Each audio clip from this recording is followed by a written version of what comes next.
The right news the connect में आपका स्वागत है। और जैसा कि हमने कहा ही था कि आज हम पहले एपिसोड में बूटानगर के क्वार्टर्स में आए हैं और सबसे पहले हमारे दर्शकों को नवरे मुबारक, साथ साथ में आप सबको भी नवरे मुबारक। आज नवरे है,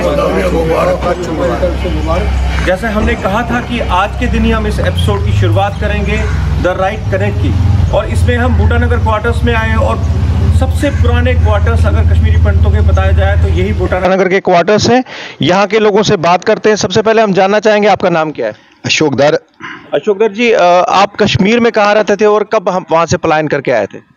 हम कश्मीर में डिस्ट्रिक्ट अनंतनाग, हमारे गाँव का नाम था शेर हमदान। ये पहलगाम रोड पर आता है हमारा गाँव। जी जी, हाँ, वहाँ पे रहते थे हम माता आपसे भी जानना चाहेंगे तो हिंदी छुआ तकान कश्मीर।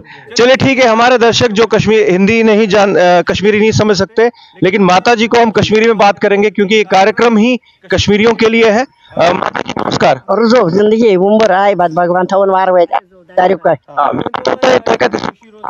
कोकरनाग अनंतनाग कोकरनाग तो अगर आए वो कश्मीर पैट यू और यल सोरी आई नाम तस्मस हां नाम तस्मस ये कसवरी गए बताई 5 गई मनी थे बगरो बे तो सिद्ध का तो आपका नाम क्या है? मनोहर नाथ पंडित। मनोहर जी, तो मैं तो आप कब निकले कश्मीर से? 1990 में। 90 में। तो कहाँ रहते थे आप? इरकुम कोकरनाग में। थोड़ा सा और आगे आपसे जाने, आप कहाँ से बिलोंग करते हैं? अनंतनाग से। अनंतनाग। आप भी 90s में आए? जी जी। आप? अशोक कुमार। हम रहते थे वहाँ मटन एकोरा में। और मुझे अभी पूरा याद है कि 1 मई 1990 में हमने पलायन किया था। 90 वो भी रात के लगभग 2 बजे। जी जी, हाँ, ओके। और आगे बढ़ते हैं, इनसे जानते हैं कि आपका नाम और आप जी। चांदजी रहना, फ्रॉम डिस्ट्रिक्ट पुलवामा, डिस्ट्रिक्ट ताब से। जी। और कौन से साल में आप? सर 90 में। 90 में। और आप?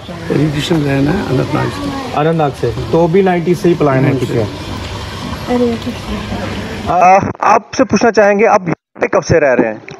रोज जी, हम 2008 से हमारी अलॉटमेंट यहाँ हुई है। पहले हम गोल क्वार्टर में हम रहते थे जी। तो उसके बाद पहला यहाँ यही कैंप बना और उसके बाद जो बाकी कैंप है वो इसके बाद बने हैं। तो पहले हम गोल क्वार्टर में रहते थे, तो कम से कम 14 साल से हम इन बूटानगर इन क्वार्टर में हम रहते हैं। जी जी। जी सारी ईद वरी गई अस्ती सर यम गोल क्वार्टर मजे काटे ये कतस हम ब्रोठन अम ब्रोठस मुठे तम ब्रोठे जड़ी जड़ी। हां जड़ी।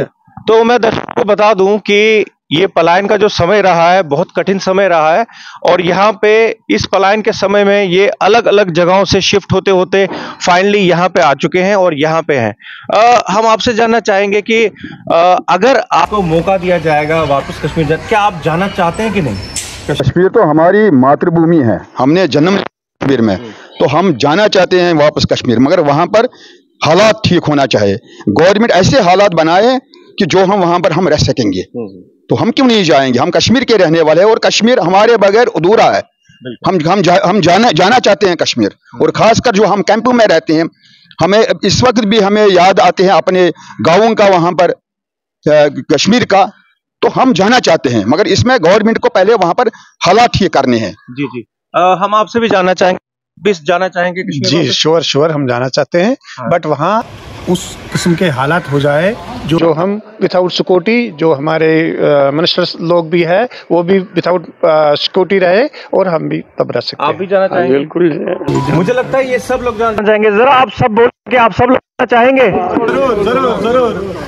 मैं अपने दर्शकों को बताना चाहूंगा कि जो एक धारणाएं बनाई जाती हैं कि कश्मीरी पंडित वापस नहीं जाना चाहता, ये अलग एक धारणा बन जाती है। लेकिन आप देख सकते हैं ये वही कश्मीरी पंडित है जिन्होंने इतना दुख दर्द झेला है और आज भी ये उसी आस में है। माता जी से बात करते हैं। माता जी, तो वापस कश्मीर गसु ये हालात आसान ठीक तेल गसबा वापस ये हालात ठीक पत गसबा ये तक हालात गछते तुमन मारा तक कोटा मारे हालात ठीक गछते। अच्छा, तो मैं ये जानना चाहूंगा आपसे कि जब आप वहां से निकले, वहां से पलायन किया आपने, वहां की कुछ याद है? वहां का क्या ऐसा मिस हो रहा है जो आप अभी भी मिस कर रहे हैं? वहां का वातावरण, वहां के माहौल क्या है जो आप मिस कर रहे हैं? वहाँ पर जो हमें इस वक्त भी याद आता है अपने घर का, वहाँ पर अपना वहाँ पर अपनी खेत की सब्जी, बाकी जो हमारा धान निकलता था, अपना सिस्टम था हमारे, और ख़ासकर जो हम गाँव में रहते थे, इस वक्त भी हमें अपनी जन्मभूमि याद आता है। और जब इसी वक्त हम रात को सपने में हम देख रहे हैं और हम परेशान हो जाते हैं कि हम कहाँ पर है। और हम दोबारा मैं कहूँगा, और ख़ासकर मैं आपके बड़े शुक्रगुजार हूं कि आप रोहित जी, आप यहां पर आज आए हैं हमारे बूटा नगर में ये कवर करने के लिए। और दूसरी बात यह है कि कश्मीर हमें जाना है। कश्मीर उसको नहीं जाना कि जो लंदन में बैठा है, जो दिल्ली में बैठा है, वो हमारा फैसला नहीं करेंगे। हमें कश्मीर जाना है। जो दिल्ली में बैठा है वो हमारा फैसला, कैंप का फैसला नहीं करेगा। फैसला अगर करेगा जो यहाँ पर कैंप में रहता है और फैसला करेगा। और कश्मीर हम जाना चाहते हैं। कश्मीर हिंदुओं के बगैर अधूरा है। जी जी। मैं थोड़ा पीछे जाना चाहूंगा क्योंकि इनसे बात नहीं हुई। मैं कैमरामैन को कहूँगा फॉलो करें। आपका नाम क्या है? सुरेंद्र कुमार सूरी। हाँ सुरेंद्र जी, आप मुझे बताइए कि आप कश्मीर को क्या चीज़ मिस करते हैं? आप भी 90s से पलायन हुए हैं, आप क्या मिस करते हैं? जो हमारी यहाँ जवानी खत्म हो गई, अब बुढ़ापा में आ गए, क्या फ़ायदा है इस चीज़ का? जो हमारे को वहाँ था, मैं श्रीनगर का रहने वाला था, मैं साइकिल उठा के, उन दिनों मोटर स्कूटर वगैरह कम होता था, साइकिल उठा के तो डल झील जाता था, पर्वत जाता था। रात के टाइम हम पर्वत जाते थे, वहाँ पर रहते थे हम रात को, भजन वगैरह सब कुछ होता था। वो चीज़ मिस हो गया। अब क्या रह गया? अब तो हमारे पास कुछ नहीं है। हाँ, अलबत्ता बच्चे हमारे हैं, वो पूछते हैं आप कैसे रहते थे वहाँ पर। हम अपनी हिस्ट्री बताते हैं उनको भी अच्छा लगता है। पापा कब वापस जाएंगे, बस यही बात है, और क्या। जी जी। आप देख सकते हैं कि अलग अलग रिएक्शंस आ रही हैं। ये पहली बार मुझे लगता है TRN पे ऐसा हो रहा है कि आम कश्मीरी पंडित का रिएक्शन लिया जा रहा है, उनसे बातचीत की जा रही है।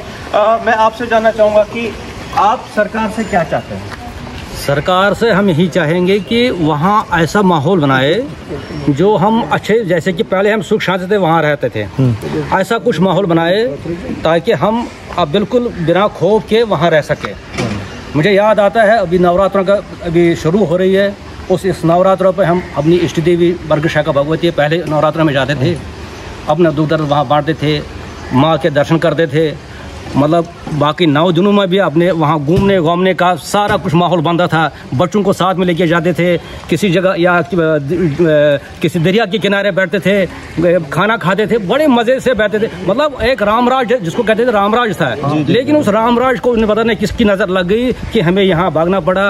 हम किसी का दोष नहीं दे सकते क्या है, ये हमारे कर्म में था। लेकिन ये सरकार इसके लिए पूरा जिम्मेवार है कि इसने अब ये माहौल ऐसा खड़ा करना है, माहौल बनाना है ताकि हमारी जो कश्मीर की वापसी बार एक उठाते हैं, तो ये उनको इसको पॉजिटिवली बनाना पड़ेगा। जी जी। ताकि हम वहाँ जाके अच्छी तरह से रह सके जैसे हम पहले जमाने में रहते थे। बिल्कुल बिल्कुल।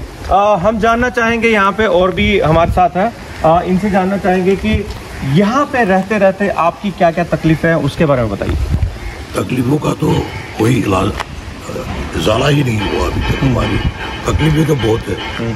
सबसे पहली तकलीफ जो हम अपने घर को छोड़ के आ गए, बिल्कुल, ये सबसे बड़ी तकलीफ है।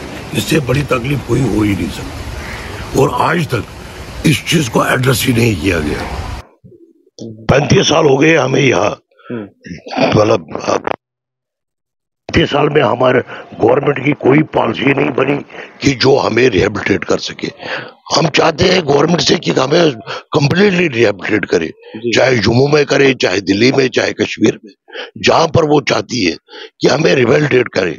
ये कश्मीर में दबन कथा बनन दबन पेटस पेट बेद गई पेट रही, पेट हस्त गई चुट रही।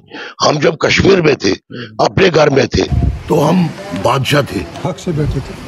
जो हम वहां से पलायन करके आ गए गवर्नमेंट की कमजोरियों की वजह से, तो हम अपने मर्जी से तो निकले नहीं। बिल्कुल। तो वहाँ गवर्नमेंट ने हमारे को मतलब जो उनकी पॉलिसियां गलत दी किया थी, चाहे वो मतलब ये सेंटर की रही हो, चाहे स्टेट की रही हो, उनकी गलत पॉलिसियों की वजह से हमें वहां से निकलना पड़ा। हम आगे बढ़ते हैं और आपसे बात करते हैं। जानना चाहेंगे जो स्टेट इलेक्शन की भी बात हो रही है, लोकसभा की इलेक्शन हो रही है, इससे आपको क्या लगता है कि क्या कुछ निकल के आएगा? देखो, अभी जो पार्लियामेंट्री इलेक्शन है तो इसमें हमें हिस्सा लेना चाहिए, क्योंकि वोट से ही जो हमारा इस वक्त प्राइम मिनिस्टर ऑफ इंडिया, ये लोगों के वोट से ही बना है। असेंबली मेंबर भी लोगों के वोट से बनते हैं। इसलिए हमें सब कश्मीरी पंडितों को हमें इसमें हिस्सा लेना चाहिए। वो वोट किसको दे देंगे, मगर हमें एक पावर दिखाना चाहिए। मैंने बार बार कहा, मैं परसों भी मैंने एक जगह कहा कि इस साल हमें पूरा सारे फॉर्म भरेंगे और हम हिस्सा ले लेंगे, क्योंकि एक साल 365 दिन एक साल होता है और 5 साल हो गया 1821 दिन। जब हम 1821 दिन में एक दिन के 1 घंटे के लिए बाहर भी नहीं निकलेंगे तो वो हमारी गलती है। और हमें चाहे वोट में हमें हिस्सा लेना है, हमें अपना ताकत दिखाना है, क्योंकि ऐसे भी कॉन्स्टिट्यूंसी है इस वक्त कश्मीर में। अगर सारे हम कश्मीरी पंडित वोट डालेंगे तो कम से कम 2-3 नुमाइंदा कश्मीरी पंडितों का के होंगे। जी हाँ, मगर इसमें हमें पूरा हिस्सा लेना है। बिल्कुल बिल्कुल बिल्कुल। अगर आप कश्मीर से निकलते समय कोई एक ऐसी चीज जो आप मिस कर रहे हैं कि साथ नहीं ला पाए, वो क्या था? वो सुकून, सबसे बड़ा सुकून तो यहाँ है। और दूसरी बात मैं ये कहना चाहता हूँ, अगर हम मोदी कर रहे हैं, मगर मोदी ने हमारे बारे में एक भी दिन किसी टाइम हमारे लिए ना टाइम निकाला, ना हमारी बात की उसने। हाँ, हम बनाएंगे फिर भी मोदी को ही यहाँ पर, मगर ये जुगल किशोर, निर्मल सिंह, इन्होंने हमारे लिए कुछ नहीं किया। दफा 370 हट गया, हमारे लिए हुआ क्या? कोई रिलीफ का बढ़ोतरी नहीं हुई, मतलब किसी डेवलप नहीं हुआ, हमारे बच्चों को कुछ नहीं हुआ। तो इसलिए थोड़ा सा मतलब हम ये कहना चाहते हैं कि हमें ये मिनिस्ट्री नहीं चाहिए। हाँ, मगर मोदी को तो हमने बनाना है। मोदी हम कर रहे हैं। मोदी जो जैसे कि उसने देश बनाया, देश को वापस लाया, हिंदुइज्म रखना चाहता है वो, इसलिए हमारी जान उनके ऊपर निछावर है। अभी रिसेंटली वो समंदर के अंदर गया, आपने देखा कौन सा मंदिर का नाम ले रहा था वो? द्वारका जी। तो उनके लिए हमारा जान निछावर है। मगर ये जुगल किशोर, ये बाकी निर्मल सिंह, ये हमें क्या कर रहा है? ना हमारे पास आए कभी, ना हमारा हाल चाल पूछा उन्होंने, फायदा क्या हुआ? आपका कहने का मतलब ये है कि जो हमारे लोकल एमपीज हैं, जम्मू की अगर बात करें तो वो कभी भी आपकी सुध लेने नहीं आए? नहीं आए जी। मुझे आप ये बताइए कि आप कश्मीर आते जाते हैं? गए कभी कश्मीर? तो आपको क्या लगता है अभी कश्मीर में जाके क्या मिस कर रहे हैं कि आप वहाँ नहीं रह पा रहे हैं? तो वहाँ के चीज़ मिस कर रहे हैं कि अपने यार दोस्ती तो इस वक्त इसलिए हम जाते हैं, हमारे बच्चे वहाँ नौकरी कराने। अच्छा, हम जाते हैं बच्चों के पास। तो आपको कैसा लगता है वहाँ पे? तो अच्छा ही है, वहाँ ही पैदा हुए, वहीं बचपन जवानी वहीं गुजारी है, यहाँ पर 26 साल से। बहुत बहुत धन्यवाद आपका। हम एक और आखिरी बार यहाँ पे कुछ और सवाल जो हैं वो सबके मन में आ ही रहे होंगे, आप ज़रूर कमेंट करें, क्योंकि ये अपने आप में पहला एक ऐसा एपिसोड हो रहा है, ऐसा है द राइट कनेक्ट जो TRN पे आप देख रहे हैं, जहाँ पे आम कश्मीरी पंडित से बातचीत हो रही है इनके हक की। मेरा आखिरी सवाल आपसे होगा, अगर आपको वापस भेजा जाएगा कश्मीर, आपकी कंडीशंस क्या रहेंगी? कंडीशन तो पहले यही कंडीशन है कि वहाँ पर तो इनको गवर्नमेंट को वहाँ पर हालात ठीक करने हैं, और उसके बाद जो प्राइम मिनिस्टर ऑफ इंडिया ने 2014 में कहा कि हम एक टाउनशिप बनाएंगे वहाँ पर कश्मीर में 3 जगह पर, डिस्ट्रिक्ट अनंतनाग, डिस्ट्रिक्ट बारामूला और डिस्ट्रिक्ट श्रीनगर, तो अभी तक वो नहीं बने हैं। और आपको पता है कि जो हमारे PM पैकेज के बच्चे हैं 2010 में लगे हैं, 14 साल हो गए और अभी तक उनके लिए भी वहाँ पर क्वार्टर तैयार नहीं है। जितने भी वहाँ पर हमारे बच्चे हैं, 80% बच्चे हैं जो वहाँ पर मेजॉरिटी कम्युनिटी के घरों में रहते हैं, अभी उनके लिए भी क्वार्टर अभी तैयार नहीं है। और हम यही आशा रखते हैं कि जब भी कश्मीर में हालात ठीक हो जाएंगे और वहाँ पर ये 3 डिस्ट्रिक्ट में 3 सैटेलाइट टाउनशिप ये बनाएंगे, तो उसके बाद हम जाएंगे, जाने के लिए हम तैयार हैं। पिछले कम से कम 20 साल से हमारा जो यहाँ पर राशन मिलता है, 9 किलो मिलता है एक बंदे को, 2 किलो आटा और 1 किलो शुगर। और पिछले कुछ सालों से पूरा हर एक रिलीफ कमिश्नर जितने भी आए हैं, मुझे याद आता है कि हमारा एक बहुत बड़ा वेटरन एक रिलीफ कमिश्नर मिस्टर विनोद कोल, उसने उस वक्त ऐलान किया कि जो हमारे कश्मीरी पंडित है, बेचारे बुजुर्ग है, ये दर-बदर होते हैं वहाँ पर घाटों में।